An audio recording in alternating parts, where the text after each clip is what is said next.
Agora vamos? Mamileiros e mamiletes! E aí, gente? Muito bom, é o ano do podcast mesmo, hein? Rolou, Chegamos, hein? Ju. Não é? Chegamos nele. Eu truco um pouco que a gente já tá tão mainstream quanto novela, mas a lição de casa desse painel, na real, é dizer o que a gente tem que fazer para, de fato, chegar lá. E para começar, já que vocês não precisam dizer quem são vocês na fila do pão, que a Bia já apresentou muito bem, vamos chegando. O que é chegar lá para um podcast? O que é uma métrica boa? O que você fala? Você pensou o podcast, você produziu, você botou no mundo. Quando que você olha e fala, cheguei lá? Primeiro, boa tarde. Que bom ver vocês ao vivo, gente. Tão bom, Rafa, Bia, parabéns de colocar esse evento. Eu sempre falo que eu acho que é quando minha mãe vem pedir para ouvir um podcast, sabe? Para mim, essa é a métrica, assim, e esse ano aconteceu 2 vezes. Com a Mulher da Casa Abandonada e com o Mano a Mano. Então, 2 episódios, 2 podcasts, assim, que alguém falou, alguém viu, e ela falou, filho, como é que faz aqui para procurar um podcast? Então, quando saiu da nossa bolha, para mim é quando chegamos no proverbial lá. E o ano do podcast, gente, é oficial. A gente está lá, gente. Que sonho. Para você, Semaiá, qual é a métrica? Cara, eu acho que existem várias métricas possíveis, né? Eu faço parte de um veículo que se chama Nós Mulheres da Periferia e a gente já construiu nosso próprio podcast, que é o Conversa de Portão. E quando a gente começou a construir, foi muito na raça ali, né? Gravando embaixo do cobertor e coisas do tipo. Mas para a gente era muito importante chegar no nosso público final, que eram as mulheres que estavam na periferia. Então, mesmo que às vezes a gente não tenha um número tão expressivo, saber que o seu público está dialogando com você, está te retornando, está de fato ouvindo, que é esse público tão específico, que é muito grande, mas é específico, é muito positivo. Agora, eu acho que em relação ao Mano a Mano, pelo menos algum tempo atrás, 2020, eu sei, muitas pessoas me falavam também, e era um medo que nós, que fazemos parte de veículos independentes periféricos, tinha de não conseguir chegar, de fato, na periferia. E aí eu acho que quando você tem um porta-voz, né, uma pessoa que já tem essa conexão, eu acho que, de fato, a gente acabou levando muitas pessoas que confiam no Mano Brown e não necessariamente na plataforma podcast, e acabou aí adentrando esse espaço. Para você, Gabi, me fale de números.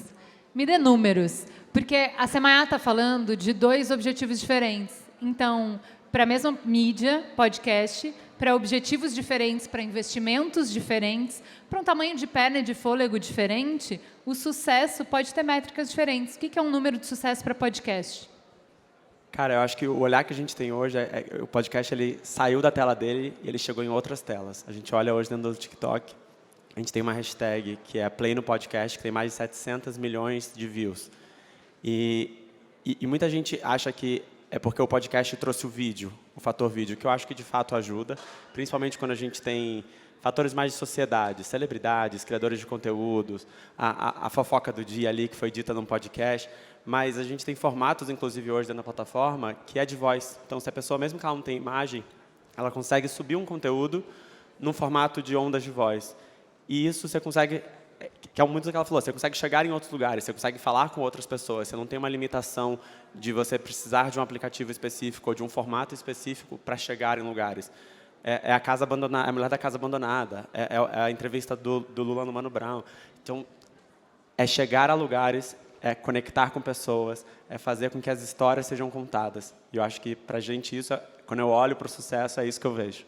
E, Ju, se eu posso complementar, eu que, nas minhas horas vagas, sou estrategista narrativo de muitas coisas, para a gente que é creator, a gente não pode esquecer também como o brasileiro consome internet. Que a gente, não é todo mundo tem Wi-Fi, que tem o iPhonezão, que tem um plano pós-pago. E o entretenimento sônico, como áudio, além de ser companheiro, né, quem já ouviu, então, para um primeiro beijo, você vai ter uma música, você vai estar dirigindo um audiolivro. Já vi gente se emocionar muito ouvindo a voz da Ju na rua, porque o Mamilos aconteceu alguma coisa, o Cris Dias, que está aqui também. Tem amigo meu que chora só de ouvir a voz do Cris. Então, tem essa conexão. Mas o áudio como arquivo mesmo, de mandar para um dark social, de salvar no celular, não vai encher o seu celular, né? Então, quando a gente está falando de periferia, quando a gente está falando de outras coisas, quando a gente está falando dessas pessoas periféricas, de grupos periféricos que a gente quer dar voz, eles se ouvirem, às vezes o áudio é o melhor lugar, assim. Então, não é mais mainstream, porque tem muitos projetos que estou fazendo. Ontem mesmo lançou um sobre a causa indígena, que eu fiz, chama Casa Floresta, Instituto Socioambiental, que quem está ouvindo é a galera da floresta, porque eles pegaram esse MP3 e estão dividindo entre eles. Gente, vocês são inteligentes, articulados, vocês conseguem fugir da pergunta, né? Porque a real é que temos uma dor aí, temos um conflito real em podcast que quem está acostumado a vir com métrica de redes sociais, a galera que estava aqui antes, que para cada post tem milhões de views, vai entrar no podcast, vai ser fácil, Semaia? Não, nem Se um eu pouco. comparar os 15 segundos de TikTok com 1 hora de play, é incomparável, gente. Quantos 15 segundos tem na nossa vida e quantas 1 hora a gente tem para colocar em qualquer conteúdo. Então, acho que tem uma conversa para a gente ter sobre métrica de sucesso, sobre botar o pé no chão, que a Semaia começa essa conversa falando, cara, qual é o número quando eu chego exatamente em quem eu tenho que chegar? Qual é o tamanho do meu público? Quanto desse público eu cheguei? Isso é um bom número, certo? Faz sentido o que eu estou falando? Faz. No Conversa de Portão, por exemplo, que tem um alcance muito menor, de vários podcasts, que é muito específico, o que a gente sempre olha muito é quanto tempo a pessoa ficou com a gente, ouvindo a nossa voz, assim. Então, nossos podcasts têm mais ou menos 20 minutos. Então, se eu estou fazendo um podcast de 20 minutos e as pessoas estão ouvindo 10, tá uma merda. As pessoas não estão ficando com a gente, né? Se as pessoas estão ficando 5 minutos, não tá bom. Hoje, no Conversa de Portão, a gente tem uma média de 20 minutos e as pessoas ficam com a gente 20 minutos. Ou seja, a gente está chegando lá. Mesmo sendo um público pequeno, as pessoas estão com a gente. Aquilo está fazendo sentido para elas. E eu acho que, por exemplo, quando o Conversa de Portão nasceu, em 2020, a gente ficou na lista, que a gente nasceu em 2020, a gente ficou na lista do Spotify, dos melhores, a gente estava em várias listas, um bom lançamento e tal.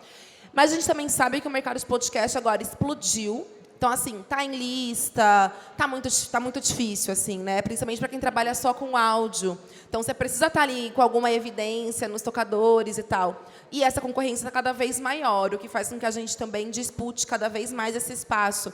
Mas, para mim, essa métrica é muito importante, assim, saber que as pessoas estão ficando com a gente o tempo suficiente para fazer com que a gente continue.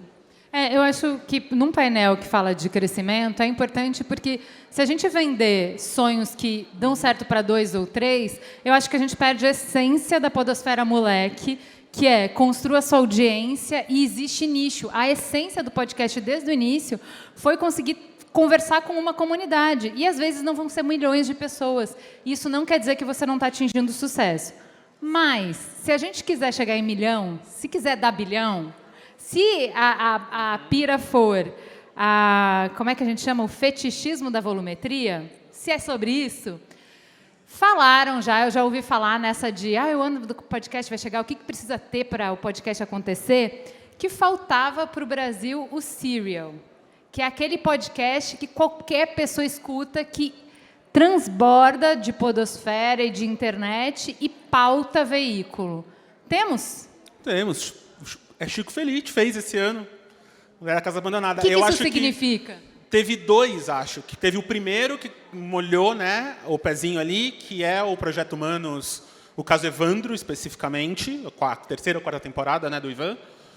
E agora tem a Casa Abandonada, que rolou um burburinho físico, né? Pessoas indo lá, galera, a pauta, a Luísa Mel, né? Tudo, tipo assim, muita coisa aconteceu em volta do podcast, que eu acho que nem o Chico esperava, como aconteceu também no caso Evandro, de mudar o caso, e as pessoas irem, e o jornal, aí já vira propriedade intelectual, vai para a Globo. Então, agora eu acho que os veículos, e quando você tem uma Globo, quando você tem a Folha, quando você tem o Spotify, o UOL, agora com Resso e TikTok vindo forte também. Então, quando você tem esses lugares, quando a galera começar a ter share mais fácil, quando tiver ali eu não sei se você acompanha aquela hashtag BookTok, de livros no TikTok, que livrarias hoje têm espaços de BookTok, né? Quando tiver isso no podcast e você conseguir dividir aquele pedacinho e alguém dublar, e alguém falar, chorei aqui, e você clicar e já ir pro Resso e ouvir, aí acabou. Aí chegamos lá. Ô, Ju, queria só incluir que eu acho que a gente está falando do sucesso, a gente está falando. Dizem hoje que o podcast tem 30 milhões de ouvintes no Brasil, mas ele vai além, né? Porque ele vai além das plataformas, do Spotify, do Resso, até do YouTube, das pessoas estão vendo. Tem gente que vai assistir a 1 hora e tem gente que vai assistir os cortes. A gente tem a gente vê uma enxurrada de conteúdo, um aumento de consumo, de produção de conteúdo, que são pedaços de podcast. A gente vê até uma linha de criação de conteúdo que são fakes podcast. Porque bomba tanto o podcast agora que as pessoas fingem que aquele vídeo que ele postou Virou foi no uma podcast, estética, né? mas ele fez em casa. Então, eu acho que até a métrica de conteúdo ele tem que ser maior, ele tem que ser mais abrangente do que só quem está ouvindo, de fato, o podcast no streaming. Cara, como produtora de conteúdo e de podcast, você lança um grande desafio com uma voz fofa, suave, esse rostinho lindo, mas que é, gatona, não basta você produzir o seu áudio gostosinho, tão bom de produzir áudio, né, gente? Se vocês não tentaram, produzam, muito bom. Você vai ter que fazer redes sociais também. Você vai ter que produzir muitos conteúdos multimídia se você quer ter audiência. É isso mesmo que você está falando, Gabi? Mas o que não é hoje em dia assim, né? Até o dentista é assim hoje em dia. Não seria diferente para o podcast. E eu acho, Ju, também que a palavra podcast hoje engloba muita coisa. Né? Então tem gente que chama audiolivro de DramaCast. Sabe, eu já ouvi, lá no Rio 2C, alguém, que eu dirigi os audiolivros do Harry Potter, alguém falou, você fez o DramaCast do Harry Potter? Eu falei, DramaCast? Não, foi o audiolivro. Então, acho que a palavra podcast engloba muito. Então, quando a gente tiver a ficção, quando a gente tiver a novela, agora tem os true crimes, daqui a pouco vai ter game show, daqui a pouco vai ter a coisa da televisão.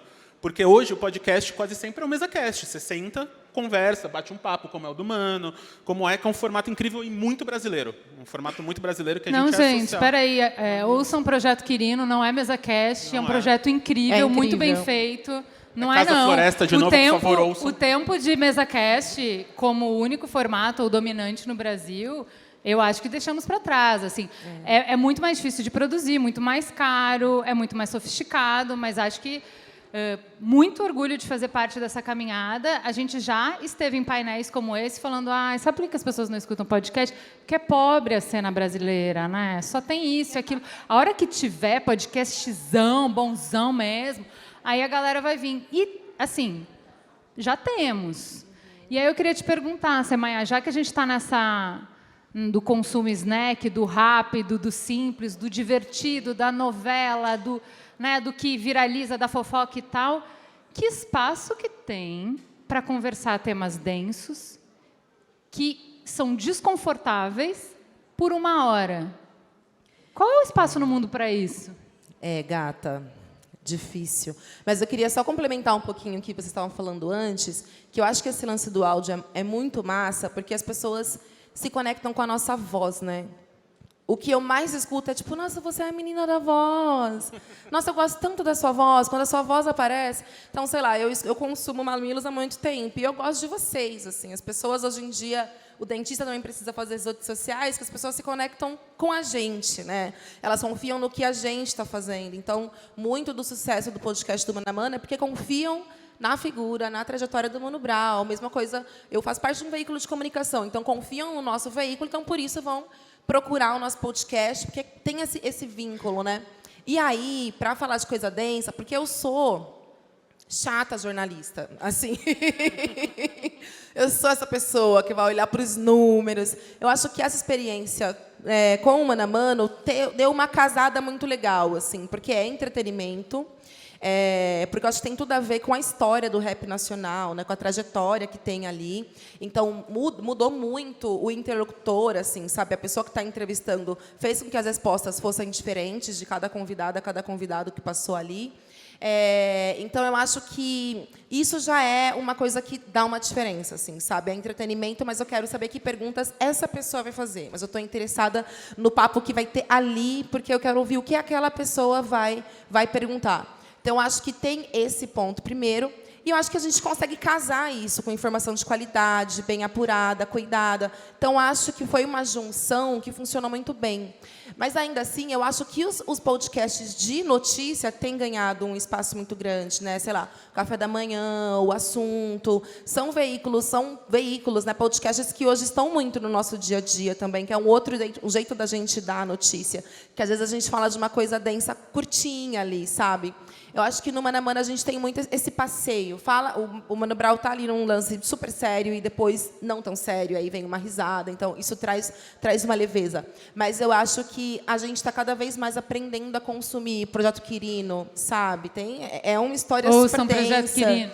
Exatamente, mas está ali no nosso ouvidinho e você está reaprendendo a história do Brasil, sabe? Eu acho que o lance do rádio, sabe? Que minha tia ficava lá ouvindo rádio, ouvindo as histórias, as novelas. Eu acho que é isso, assim. Muita gente escreve, às vezes, no meu Instagram, falando eu estava indo para o trabalho, eu levo 2 horas para chegar lá, e aí eu escuto metade, e depois eu volto ouvindo outra metade, porque a gente está ali no ouvidinho da pessoa. Então, não sei se eu te respondi. Eu estou sendo a tia chata do podcast, porque eu acabo sendo... como a gente está nessa estrada há um tempão, um monte de gente vem conversar com a gente, pedindo conselho, desabafando, enfim. E a gente observa que, assim como tem um monte de gente entusiasta entrando na onda do podcast agora, e é muito legal, cada pessoa que vem enriquece a onda, tem um monte de gente saindo, desistindo. Justamente por isso, nossa, mas é difícil formar audiência. E eu sempre acho, né, que um papo peito aberto ajuda, quando você nivela as expectativas, você consegue ter mais ferramenta. Porque não está fácil nem para a Rede Globo conseguir audiência, Brasil. A quantidade de conteúdo que a gente está numa bolha de conteúdo. Tem muito mais conteúdo do que hora de pessoa para ver esse tanto de conteúdo. Mas você quer dados disso? Quero, me dá um dado. Tem dados. Ano passado, eu fiz uma consultoria para o Spotify, e eu assustei, mas eu fiquei otimista ao mesmo tempo. 90% dos podcasts que estão no Spotify hoje nunca passaram do 3º episódio. Dos 10% que sobraram, 90% nunca passou do 20º episódio. Então, eu faço uma conta de padaria, que é, se você fizer 21 episódios, você é top 1 podcast no mundo. Porque você... Se você fizer quase 400. Então, a gente que está aí, né, quando o Cris começou, nem me chamava podcast, né? Então, tipo, o nome não existia. Então, tem muita gente saindo por causa disso. É um trampo. Eu estava ali no outro painel do Kawaii, da novelinha, a gente se ri da novelinha, mas eu só queria abraçar a menina ali, falando, eu escrevo, eu edito, eu atuo, eu faço casting, eu vendo, eu faço não sei o quê, que é o nosso dia a dia. E acho que tem essa coisa que a Samantha estava falando, do formato e da parada que a gente está aprendendo, fazendo, que é o mais legal para mim, que o meu trabalho, principalmente, tem sido contar histórias muito difíceis. Então, desde o Amarelo Prisma, que eu pego a história do Emicida, do disco, e ensino Ayurveda e saúde mental para quebrada no meio da pandemia, essa semana que saiu sobre a Amazônia, trazer o Davi Copenaua para São Paulo com a Maria Ribeiro e conversar sobre São Paulo quando a Amazônia está queimando, o próximo que é violência policial contra pretos, e entrevistar uma mãe que perdeu o filho. Só que, ao mesmo tempo, a gente está criando uma parada, a gente está pensando que tem gente bancando, tem gente patrocinando, tem gente vindo atrás. A gente está aqui falando de mainstream. A gente está aqui agora, fazendo coisa que... Quantas vezes na sua casa a gente falava, quando vai chegar esse momento? Então, eu acho que o formato, a densidade, é a coisa que eu mais gosto também, que é a coisa da comunhão. Quando você encontra um texto, um áudio, uma voz, um assunto, você vai achar horário e vai te fazer companhia naquele rolê. Então, quantas pessoas vão malhar na hora que você lança o seu episódio? Que vão ver o ônibus ouvindo Mano a Mano, porque é 2 horas, é um momento que vai e volta. Eu acho, Gabi, que nessa competição por audiência, está todo mundo falando sobre isso, né? Que é difícil porque você trabalha muito e essa troca, o quanto você coloca diz da sua intenção e do quanto você espera de retorno. E eu acho que as plataformas, as redes sociais, para distribuir esse conteúdo, são o laço e o nó.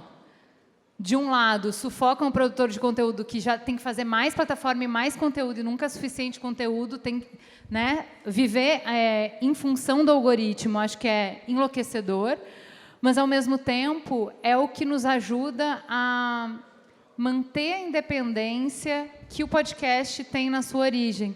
Porque podcast nunca foi preso em nenhuma plataforma, né? Por exemplo, a galera do vídeo, quem produz para Instagram, por exemplo, toda vez que o YouTube ou o Instagram mudam o algoritmo, você perde toda a sua base, porque você não tem audiência, a plataforma tem.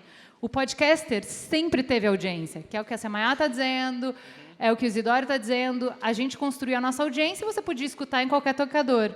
Quanto mais a gente vai concentrando em uma plataforma só, Spotify, estou falando com você, mais a gente fica dependente de quem que o Spotify vai colocar nas listas, quem que o Spotify vai recomendar para você.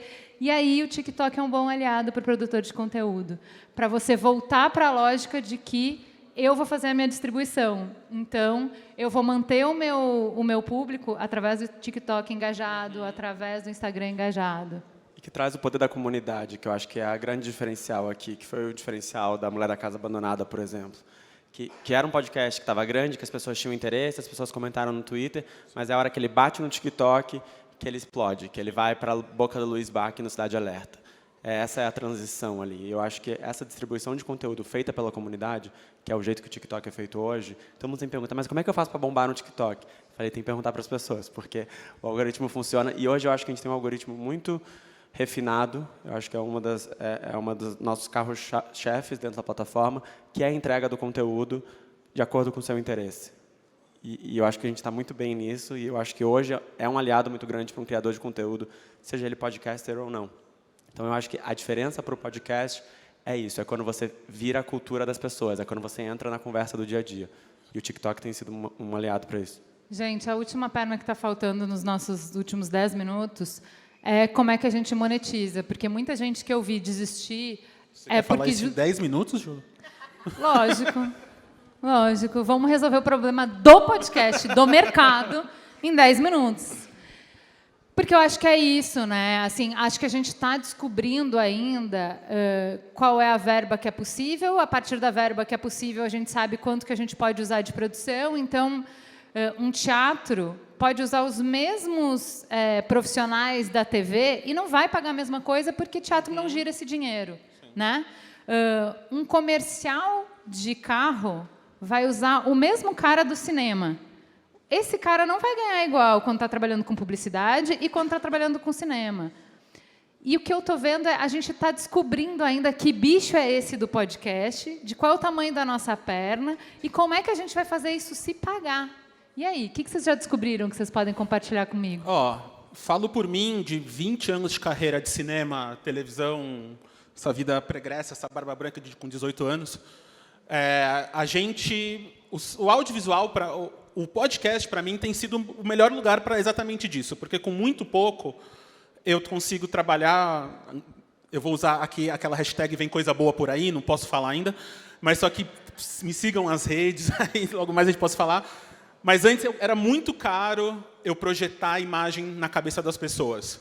E hoje eu só falo. Então, com muito pouco recurso, eu consigo fazer coisas, como você falou. Eu estou trabalhando como o Cris fala, com o departamento de efeito especial mais caro, mais rico que existe, que é a imaginação das pessoas. O meu problema é isso, a gente, no Brasil, a gente vende, eu falo que a gente faz extrativismo cultural. Né? Então, vem um gringo, joga dinheiro na nossa cara, a gente produz com um valor que a gente acha que é alto, muitas vezes não é, e aí ele leva o que é mais caro, que é a nossa ideia, que é o conceito, a propriedade intelectual, seja em qualquer lugar, seja qualquer streaming, seja qualquer coisa.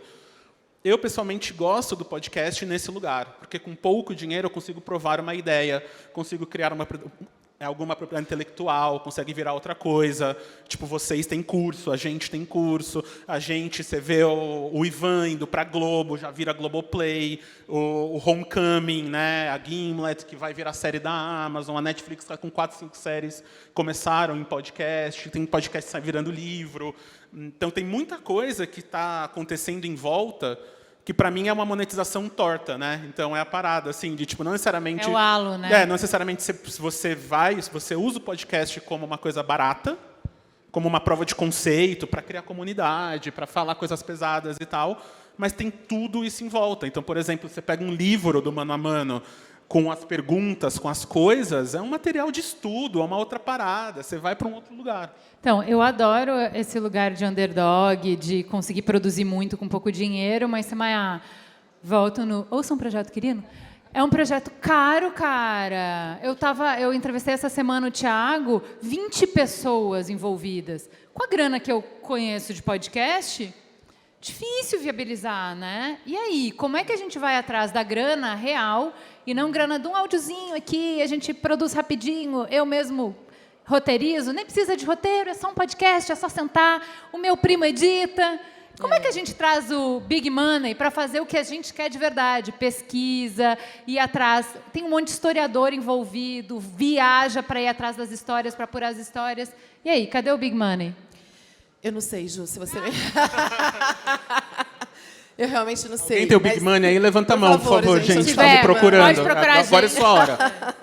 Mas eu acho que assim, é muito importante o que você está trazendo, porque, por exemplo, no Nós Mulheres da Periferia, quando eu parei para colocar na ponta do lápis, o que eu preciso de equipamento, eu preciso de alguém para trabalhar com áudio, eu preciso de uma produtora, porque eu não dou conta, ninguém da nossa equipe mais dá conta de fazer o roteiro, entrar em contato com a fonte, aí você marca com a fonte, aí você grava, aí você fala com quem está editando. Cara, é impossível. Então, tem que ser um retorno que vale a pena mesmo, de fato. E eu acho que tem uma coisa que você trouxe um pouco antes, que quem está trabalhando com vídeo não precisa se adequar tanto ao que a plataforma exige.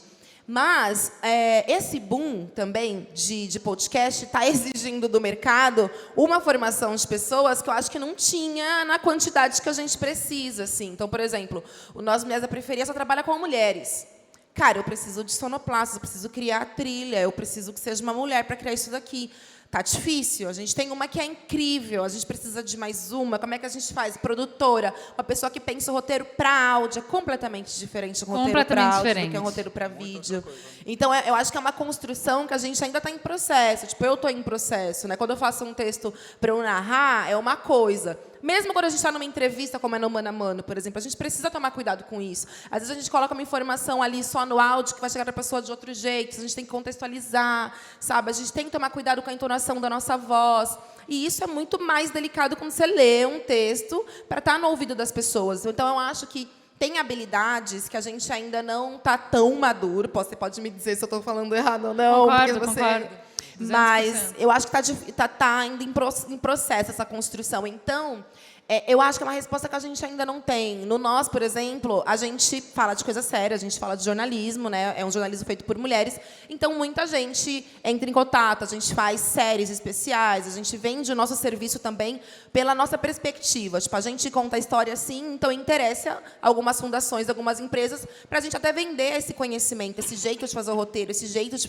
fazer a informação. Então, vira um capital. Mas, para a gente manter o nosso negócio, é anúncio, né? É parceria, é por aí que a gente tem conseguido sobreviver. Mas ainda não é na altura que a gente precisa para manter uma equipe. Hoje a nossa equipe é pequena. Assim, a gente tem 3 roteiristas, uma produtora e uma sonoplasta. A sonoplasta não dá conta. Tipo, não, eu quero fazer mais podcasts por semana. Ela fala, gata, mas o que você me paga, eu não consigo trabalhar só para você. Então, eu não vou conseguir te entregar. Eu vou te entregar um por semana. Então, a gente vai trabalhando com o que tem. E, Ju, eu acho que tem uma parada... Eu que acabei de... Tô finalizando esse Casa Floresta agora, que é isso, foi 1 ano e meio de produção. Viaja para o interior da Amazônia, para o Vale do Ribeira, coloca a Nathalie Neri, sabe, no meio de Canarana, Mato Grosso, 5 horas de carro, a outra 6 horas de voadeira, 40 pessoas na produção. É isso. Então, eu sei na ponta do lápis quanto custa. E muito louco que, mesmo assim, gastando tudo, viajando, foi o preço de um episódio de documentário que eu faria mesmo para a Netflix. Sim, para fazer os 6. Tem razão, tem razão. Para fazer os 6 episódios. E aí acho que tem essa outra coisa que vocês estão falando, que é isso, a criação de mercado. Eu gosto muito de formação, então eu trouxe indígena para escrever, trouxe uma mina do Pará para escrever com a gente. Porque essas pessoas estão rolando, assim, né? Tá muito rolando. E acho que a gente está desenvolvendo isso que você falou, assim, da coisa de... A gente também se vê como mídia. Que a gente ainda, no podcast também, acho que é outra continha que a gente não fez ainda, de quanto vale o spot, quanto vale a nossa voz falar alguma coisa ali, quanto é que vale essas coisas, né? Porque é isso, tipo, vocês, quantas pessoas amam o mamilo, são mamileiros, são mamiletes, vale muito você usando a sua voz para falar de uma parada. Então, é essa conta que o mercado ainda também não entendeu quanto é que é. E por isso que a gente vai para o Spotify, a gente vai para qualquer desses lugares que estão fazendo originais, por enquanto, né? Gente, o nosso tempo acabou, tá ali esgotado. Queria agradecer demais a conversa, vocês resolveram vários problemas, tá? Ano que vem a gente se encontra aqui de novo e resolve outros problemas, E estaremos tá? todos E ano que ricos. vem vai ser o ano do Podcast. Spotify, vai ser o ano do podcast. Obrigada, gente. Gente, isso. Obrigado.